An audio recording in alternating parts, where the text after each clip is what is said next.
Hello. Welcome to this episode of a Creative Approach podcast. I'm your host, Karen Poirier-Brody. Thank you for joining us today.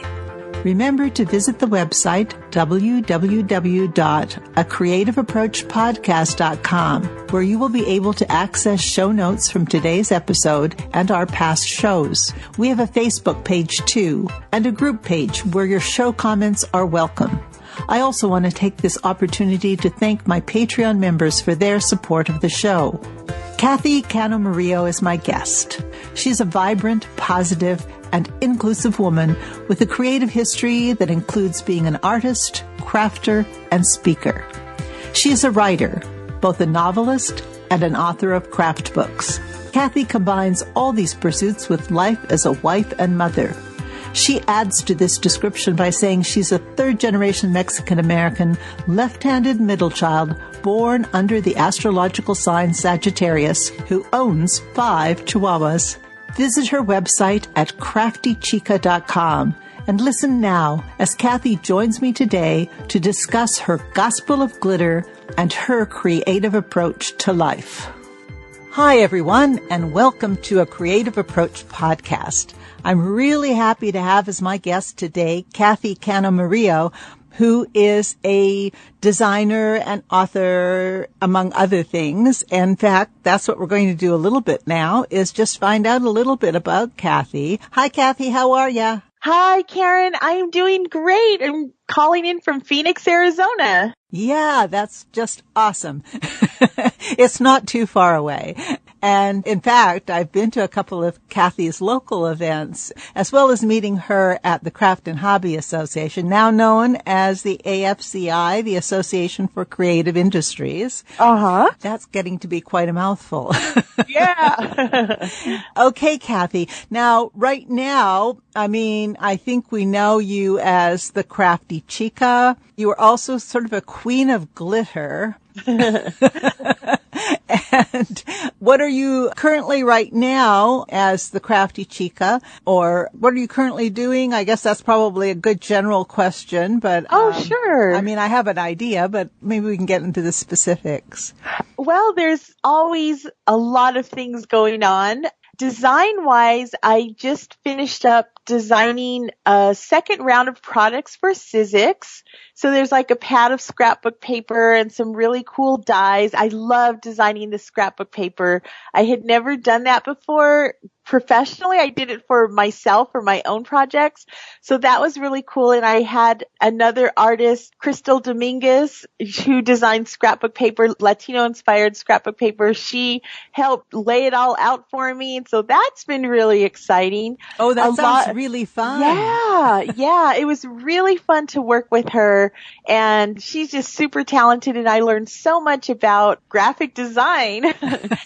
And then locally, I have my art collective here in Phoenix called the Phoenix Fridas. And there's 9 of us. We've had our group since 2004. And one of our members has a solo show on Friday night. And then we have a pop-up shop on Saturday. And then there's the huge Hispanic Chamber of Commerce Black and White Ball. And so we're doing some special projects with that. And then we're planning our annual Frida Kahlo birthday party that's in July. And here in Phoenix right now, just on Tuesday, opened the Frida Kahlo and Diego Rivera art exhibit at the Heard Museum. We're the only city in North America to host this exhibit that shows the relationship between Frida and Diego. And I was there like on the first day, on the first hour that the show opened. It was so amazing. And so the Phoenix Fridas were going to have a part in events helping with that.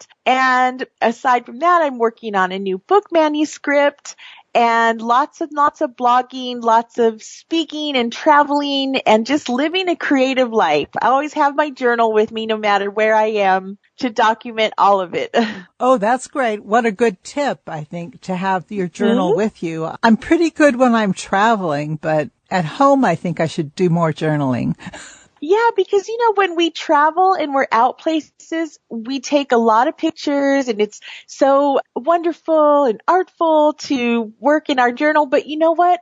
it's so important to capture the boring moments too of everyday life, because those are so important to move us forward, and just kind of capture those moments of what you're feeling when you're working on something, and just those little doodles and all the little in-between moments. Oh, I think that's true. I think one of the things I find really interesting in history is those little snippets of everyday life that you find about people, and Yes. the journals that they kept that just so much the time more real. You know, even at the Frida exhibit at the Heard Museum, they have some pages from her journal of where she was sitting in a room in New York City, and she put how drab and gray it was, but she saw the sun shine through the buildings, and just with a black, regular pencil, she drew the sunlight coming out from behind the building. She just captured that moment, which to her was just like a silly doodle, but to us to now see it decades later framed, and we're like, oh, So yes, those little moments are so important. Life doesn't always have to be, what we draw and produce doesn't always have to be to astound and impress, and you know what I mean? It's like sometimes it's just those little moments that mean so much. Yeah, the things that jog our memories of good times, Yes, or interesting exactly. moments. Mm-hmm. Yeah, I have a less than perfect masterpiece that I made under your inspiration that I'm looking at this very moment. Uh-huh. It's a framed kind of shrine piece with, I think it's like a print of the Virgin, and there's things colored, and I don't know, it's all green and red and glittery, of course. Oh, I'm sure it's beautiful. It's fun to look at. And you've made, over the years, you've done some interesting, I'm sure people can still probably find them in places, some kits and things to put together. And I thought, I haven't checked your website recently. Maybe we should mention that right now. I'd like to mention that a few times so people know where they can find people, but can you give us your website right now? Sure. It is craftychica.com. Okay. And everything's there on all social media. I'm at Crafty Chica. I have my blog posts. I do a lot of Instagram stories and Snapchat, just documenting daily life of things. And then, of course, regular Instagram and Pinterest and Facebook and Twitter. All of that is under Crafty Chica. And then you have your shop where Yes. I have an Etsy shop, and that's also under Crafty Chica. And so I just sell a variety of things that I make. As far as the products, I have links to those on my site as well, where you can buy those through retailers.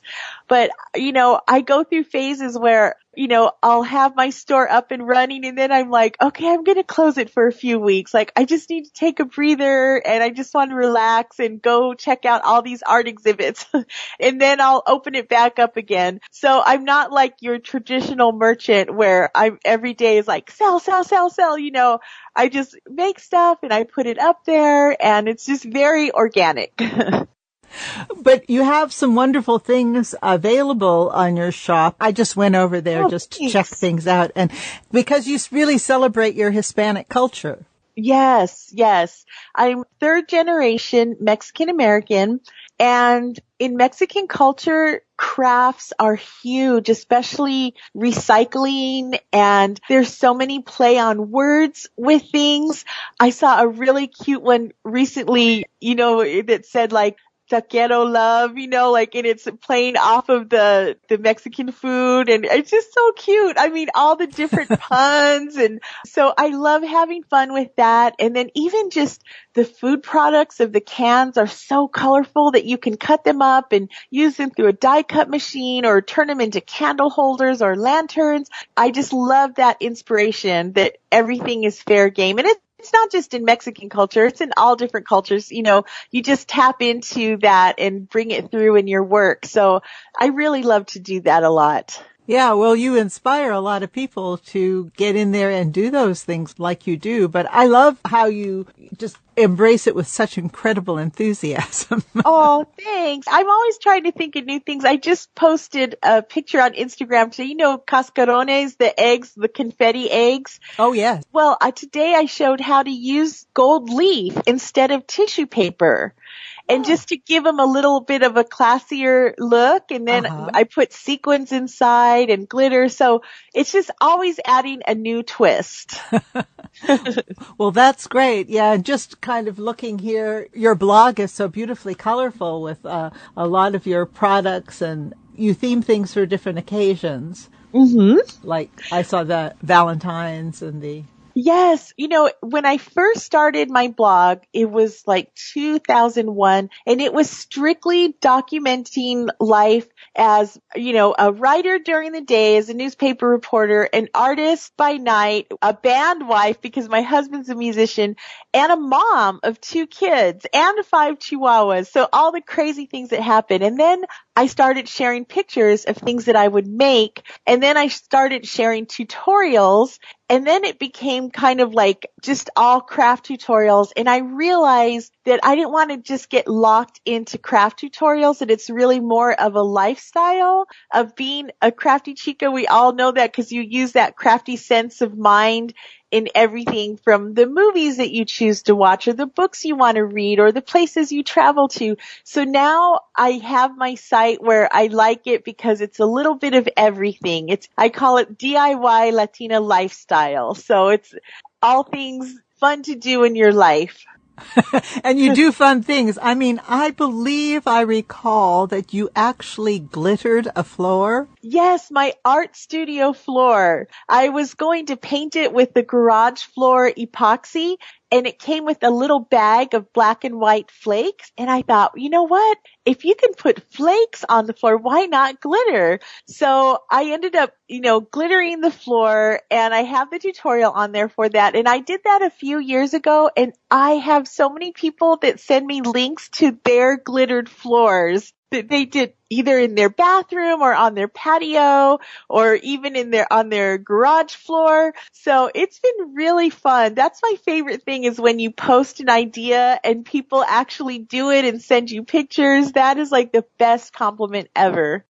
Well, that's a pretty great inspiration, and I think that must look awesome. And I was just wandering around your site a bit too, and I had not realized that you've actually done stencils, which are really very beautiful. Wow. Thank you. Yes, I did those with the Crafters Workshop, and that was such a fun experience. I'm working on designing some more. Jamie is wonderful to work with. I learned so much from her. She's such a smart businesswoman, and I think that is an important part of being a professional creative, is that you really have to embrace the business side of things. And I got so excited when I was designing the stencils. I made like 60 designs, and I sent them to Jamie, and she's like, okay, let's look at these. And she opened them and she's like, no, maybe, yes, no, and she goes, Kathy, you gotta know your ugly babies. You gotta know when you have an ugly baby. And it was so fun because we narrowed it down to 11 designs, and she's right. I mean, she just is on point with her experience and business sense and all of that. And above and beyond having the stencil line, just having that experience that I could apply to all other areas of my life, it was just so helpful. Yeah, and we've talked about home decor and different, your products. You have some mugs and things, and I see jewelry. Yeah. And then one of the things I wanted to talk to you about was writing books, because I have read Glitter.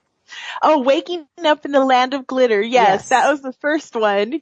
Yes, and then the second one is Miss Scarlett's School of Patternless Sewing.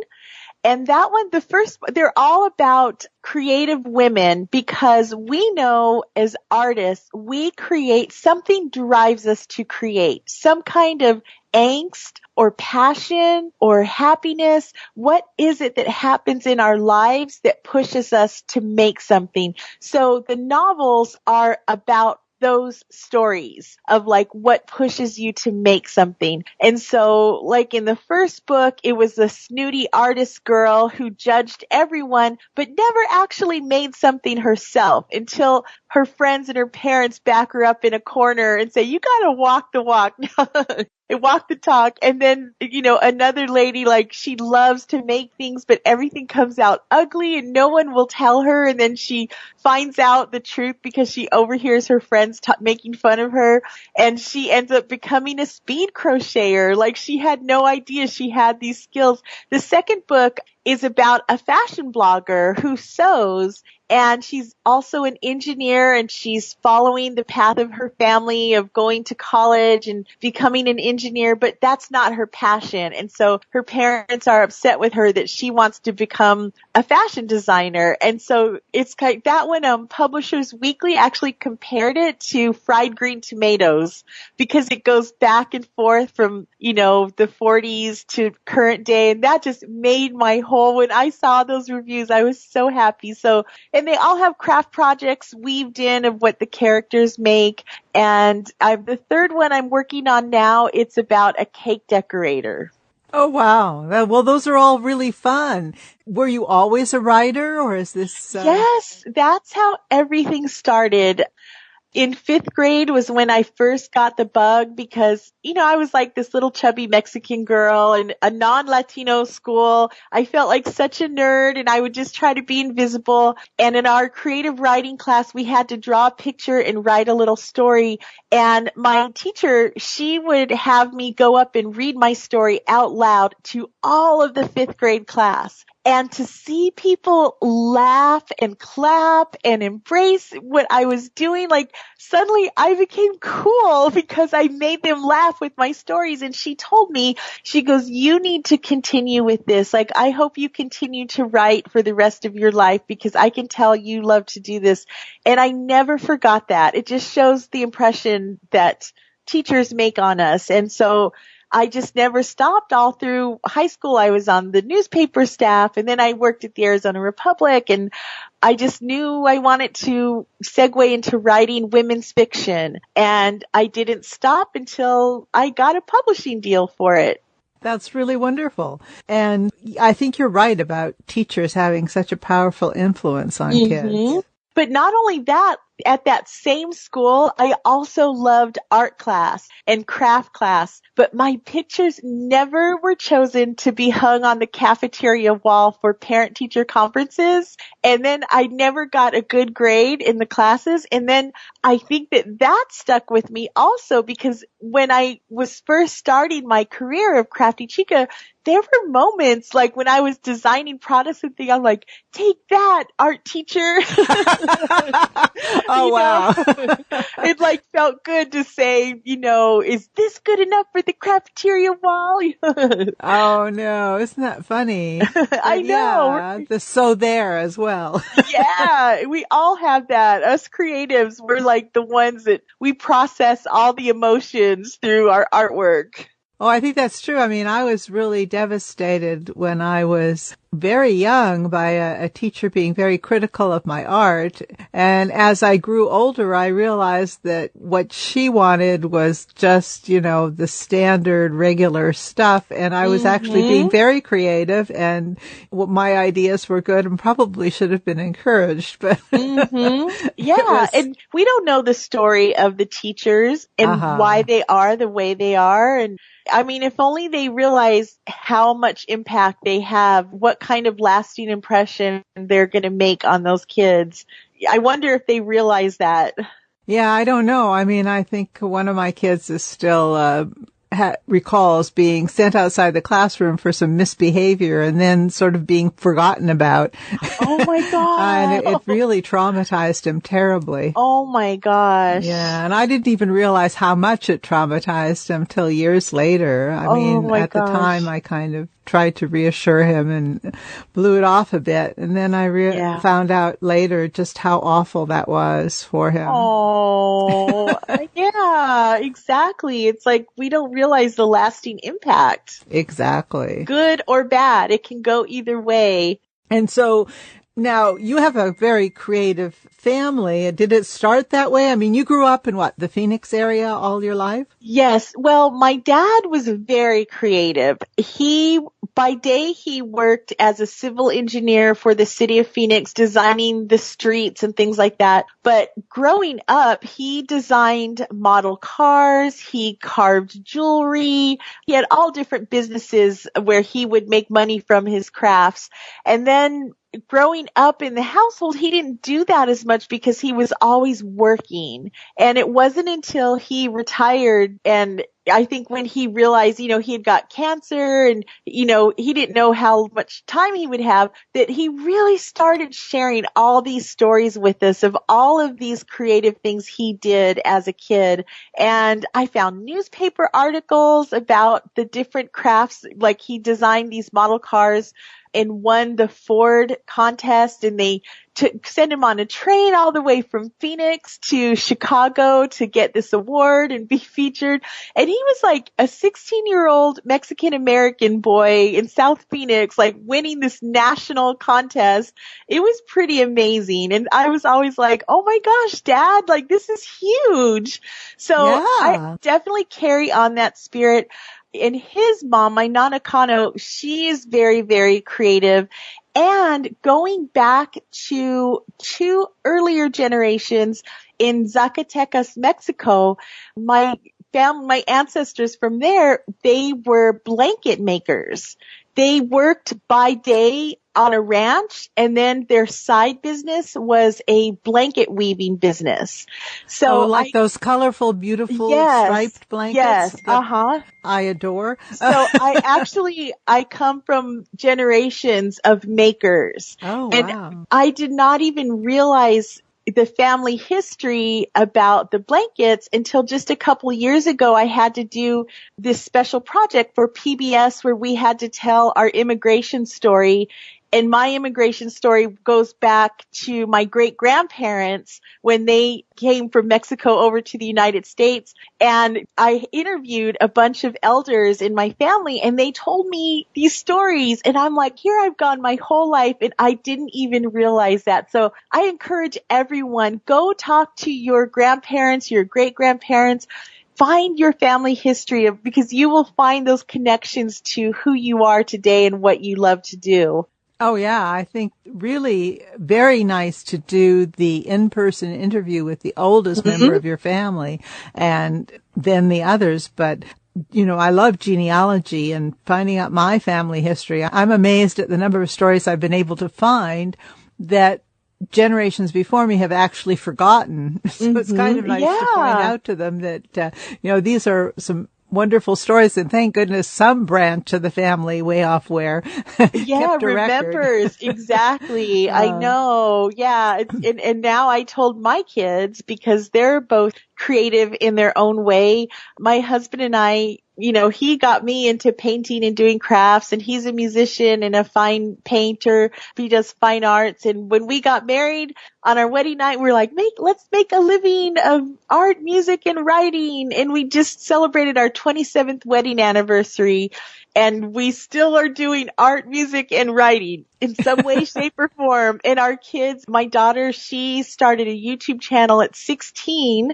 And now she works at BuzzFeed. She's one of the talent at BuzzFeed in LA, in Hollywood. And I love that she was able to take the art, and she learned everything by helping me with my digital entrepreneurship and applied it to her own goals of becoming a comedian. And then she got her dream job at BuzzFeed. And my son has a website called The Geek Life, and he's always been into gaming. And my thing with the kids is that if you have a hobby, try to make it, try to monetize it or make it a career somehow. And so he has a whole staff of Geek Life writers that he runs with his site, and writing articles and movie reviews and game reviews and all of that. So that's the biggest payoff for me, is seeing my kids grow up and launch their own brands. That's wonderful. And it's nice that you have that strong commitment from your husband and yourself to your kids for that, but within your own lives. I know, yes, your husband, I own one of his paintings. Oh, wonderful. Yeah. So, it is a really, I think must be a great environment. Now that group you have, that's one thing, you have it within your family and you've done things. Well, your family has helped you in setting up. You had some events in Phoenix that people have come to from all over for occasions. And is that something that's an ongoing thing or? Well, I've always been one to celebrate community, and I'm just so proud of Phoenix, being third generation here. All my family's been here. And, we had the era where, I want to move away from Phoenix. And it's always like, okay, Phoenix is getting cool now. So I always try to come up with some fun events. For about 5 years, I launched the Phoenix, Arizona Craft Rave. And that was a really fun event that we did around the holidays, and it was 12 hours. You pay $5 to get in, and there were like 20 different stations where you could go and make a craft. And then after 5 years, I'm like, I had a business partner that I was working with on it, and we handed it over to Changing Hands Bookstore to carry on. And so they have taken the concept, and so they carry it on, in which I'm so happy because it didn't die. It just is at a new location with new organizers. And then through the Phoenix Fridas, I really thought it was important to celebrate, number one, female artists, and number two, Latino artists. And so, being in a big city like Phoenix, I would notice there was just a lot of male-dominated art and a lot of, male Latino art. And so I thought, well, let's show the women. And we have so many, above and beyond the Phoenix Fridas, there's so many talented women in Phoenix. So I just thought it was fun to do something. It just started as a group for us to craft together and hang out, and it evolved into something more. So we have done events with all different galleries and organizations. We do speaking engagements. We volunteer our time. We just anything and everything to be involved in the community. Every month we have a meeting at a different local business to support local businesses, and we give them, there's 9 of us, so that's 9 of us giving social media love to that business. And so it's our way of contributing back. That sounds great. And there's some good inspiration for people who might be creative and know folks in their community to start a group that could encourage others within the community and build a good network. Yes, even if you just pick, 3 or 4 people who are creative and find a coffee house, preferably an indie place, where you can each bring some supplies, and then of course you want to buy coffee there or buy food there to support them, and then just get together and craft something easy, a fun portable craft that you can do. And if it develops into something else, then you can do that. We've been on the DIY network. We've done all kinds of crazy adventures.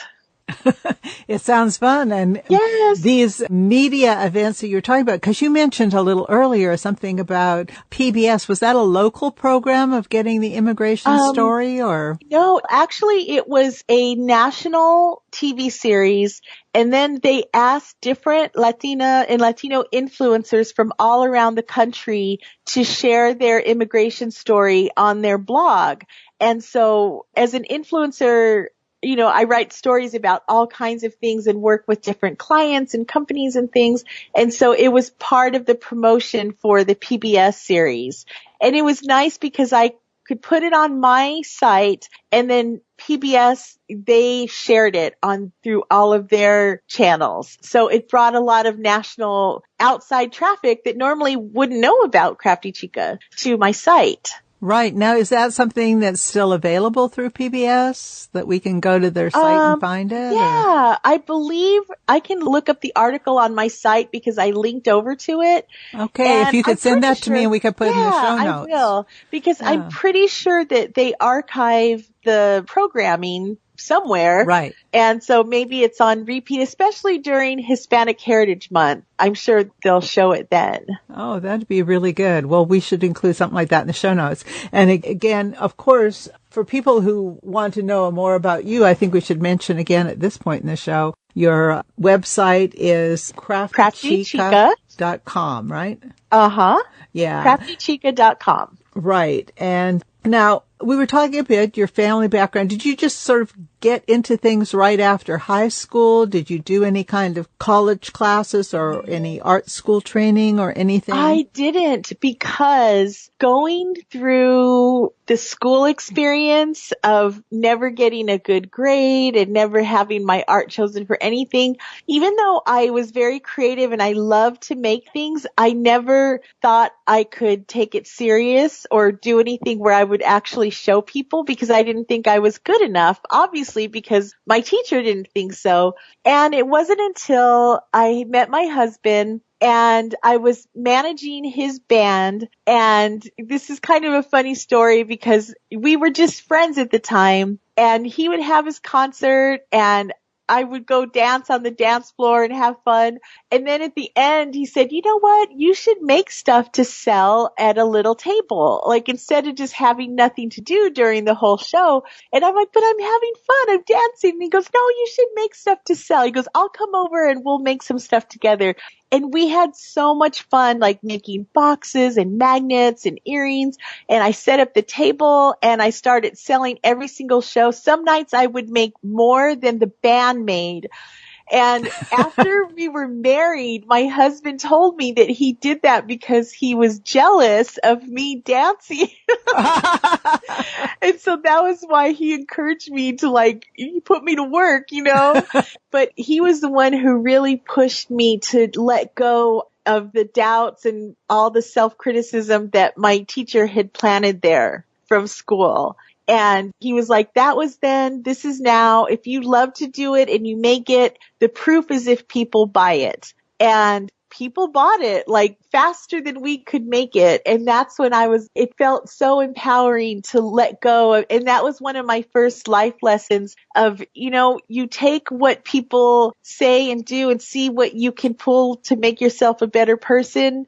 But for the most part, you have to move on from that. You can't hang on to that as an excuse as to not to do something you love.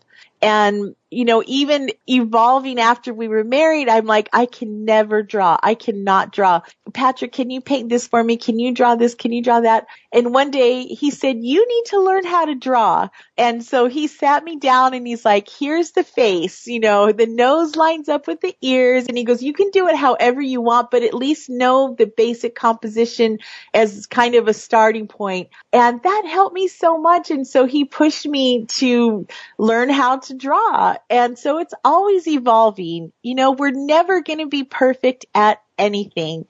And I think once you accept that and realize that, it makes life a lot easier and allows you to have more fun. Yeah, it sounds great. And I love it. Now, not all of us are going to be inspired to a creative career in life by jealousy, but it's just that crafty hustle. Because exactly. we wouldn't have it any other way. Like we know we have to do the crafty hustle, you know, to keep it going. And so that's why I feel like creative people are the smartest people, because you can think of all different ways to create revenue streams. So, you know, whether if it's an ebook or teaching a class or, you know, designing products or doing a pop-up shop. I mean, there's just so many ways that you can bring in. But what another life lesson I learned is there for a while, I spent so much time on the small, immediate things out of fear of not having future income. And this is a common thing with artists. Like, we're always thinking in the struggle mode of like, oh my God, I gotta just keep filling my Etsy shop. Oh my God, I gotta book a pop-up shop. Oh my God, I gotta sell a painting tomorrow. But I learned in the past couple of years to think bigger and to think long term and work towards a bigger goal, a more long-term goal, and to ease up the day-to-day smaller things to make more room for developing a business plan where you don't have to, you're working smarter and not harder. And so that was a couple years ago that I learned that and really embraced that. And that has made a big difference. Yeah, I think that's probably a very good point, because you can, getting caught up in the minute, you might not really see the incredible possibilities there are down the road. Exactly. Yes, Yeah. exactly. Mm-hmm. And as far as you started this own little thing on your own and then just got to the attention of various companies who hired you when they saw your individual work? Mm-hmm. Yes. So I just mainly do my best to make sure everything I make is like in my style of Crafty Chica style. It has a sense of positivity to it. And then I do a lot. I love social media. And so I connect with all kinds of people on social media, and I just started getting different clients. Like Coca-Cola is a big client, and Minute Maid, orange juice I just showed how to make Easter baskets out of the juice cartons, and, inspiring moms to just use everyday objects to help their kids be more creative. You don't have to go buy fancy supplies and all these expensive things.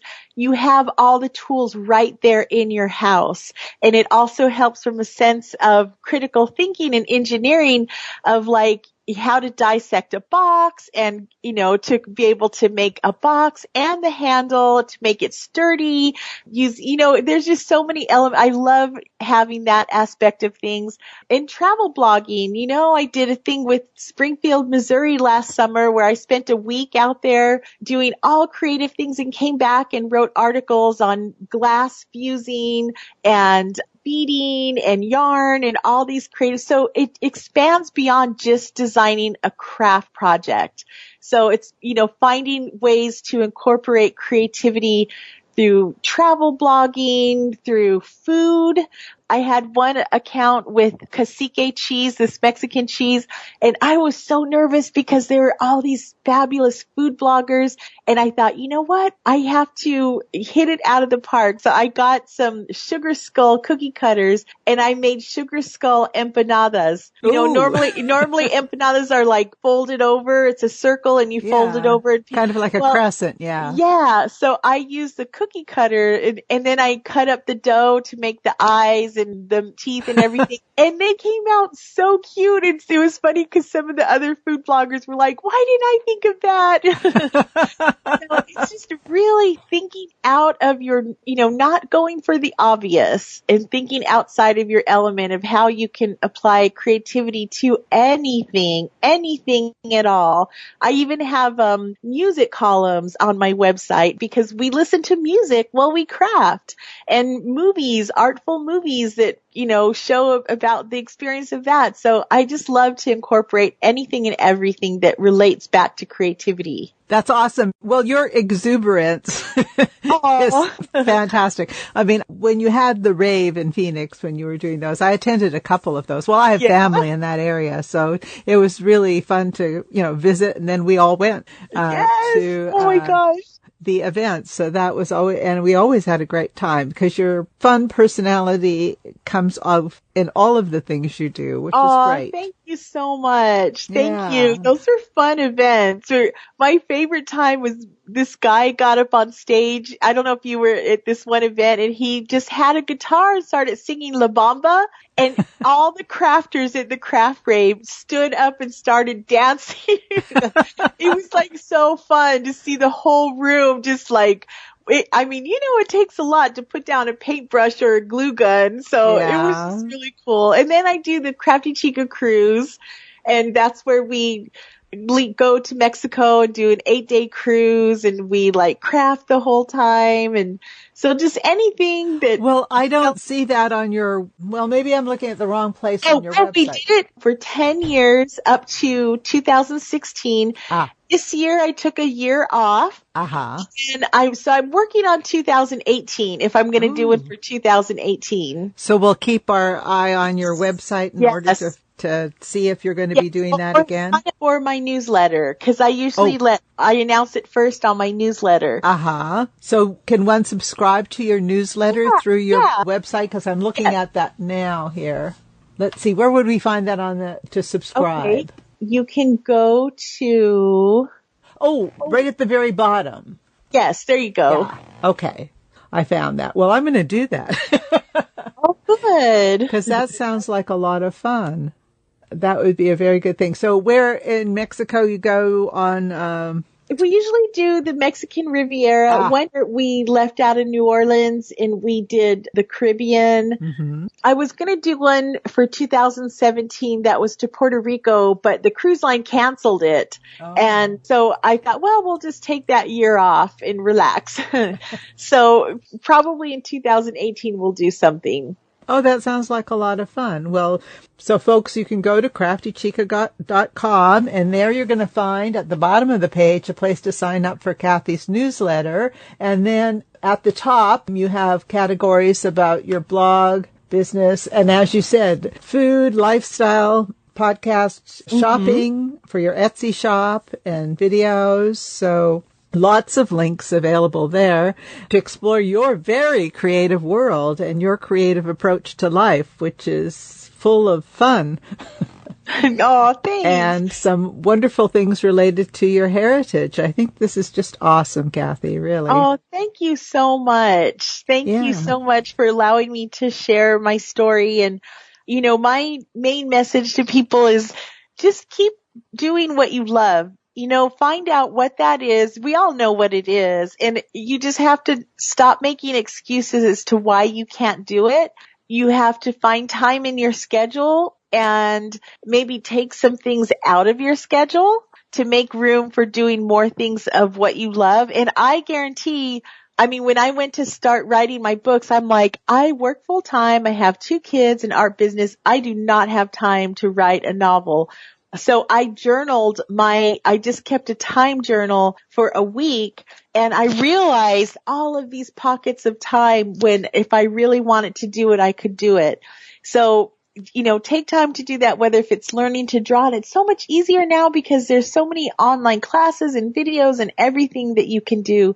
And if you don't feel comfortable selling your work, I mean, make a stack of cards, give them away as a random act of kindness. And you know what, a good way to find out is, say I just did some lino cuts and I printed up a batch of them and I want to move forward with some of them to sell. So I put them for people to take one. And so I kept track of which were the most popular ones that people wanted. And I'm like, those are my happy ones. Those are the winners. So, you know, you just have to realize things don't happen in an instant. You have to work towards it, put on your business hat, think strategically, but keep that passion there. Go for the wow factor. All of those little things add up to making it work. That's some really awesome advice. I mean, you have some great tips, and that sort of journaling, keeping a time journal to actually see what you do with your time, just like doing with your money. Yes. Those are always important things in life to give you insights. I was going to mention that too, because money is a big, big factor, because if we don't take control of our spending, it can cause us stress and keep us up at night, and that's unhealthy. And, you know, these past couple of years, like when I had that change of focus for big picture, a lot of it involved finances. And I started keeping track, like Starbucks and coffee houses were a big one. So you know what I did to find out my Starbucks spending was I got a Starbucks card and I put $50 on it. And do you know, it was almost gone by like not even into the second week. And I was like, oh my God, Kathy, like you're spending too much money at Starbucks. So now I will leave only $50, and I know I have that for the whole month. So it really makes me choose wisely. And I think that is $200 extra that I have every month to, you know, invest in my business or do something smart with. I called the cable company and the phone company and renegotiated my terms for that. I went through all of my direct bills that you pay for, especially as a blogger, like, oh, sign up for this, $10 a month. I went through all of those and canceled a bunch of those. You'd be amazed. This week, I'm so proud. I got all of my gift cards that had a little bit of money left on them. And all of them combined, I paid my water bill. I was just able to go online and like $10, $8, I just kept using each card until it got down. So if you can embrace and journal your spending habits, challenge yourself to use only the supplies that you have on hand right now before you buy new supplies, art supplies or craft supplies. Do these little things and say, you know what, I'm going to package up all the stuff I don't use, it's in good condition, and sell it as a mystery box of craft supplies. Then with that money, I'll use that to buy what I want for my craft room. So it's just getting a handle on spending helps so much, and it helps free up your creativity too. Oh, great idea. Now since I'm always embarrassed that I have enough craft supplies to keep me busy, I said for the next 200 years. That might be some very good advice for me too. But I think those are all wonderful tips. Yeah, thank you so much. And yeah, you can pack up those mystery boxes because when I had to clean out my craft room, that's what I did. I packaged them up as sparkle, color, paper, and fabric. And I cleared out so much, and it was so exciting to pack them because it felt like I was packing a gift.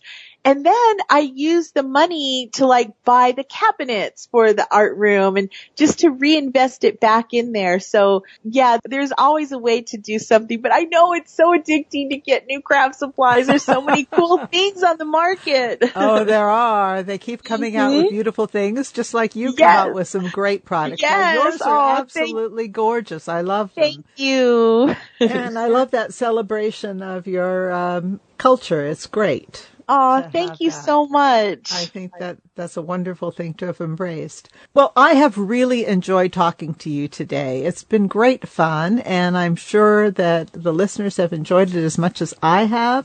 And so we'll ask everyone to check out craftychica.com, and we'll include a lot of the information here on the show notes. And I want to just thank you again so much, Kathy, for being on a Creative Approach podcast and sharing your creative approach. Oh, it has been such an honor. Thank you. And follow me on Instagram because I put a bunch of tips on Instagram stories about business and art and all of that. So it's been an honor. Thank you so much, Karen. Oh, you're very welcome. Well, we'll say goodbye for now.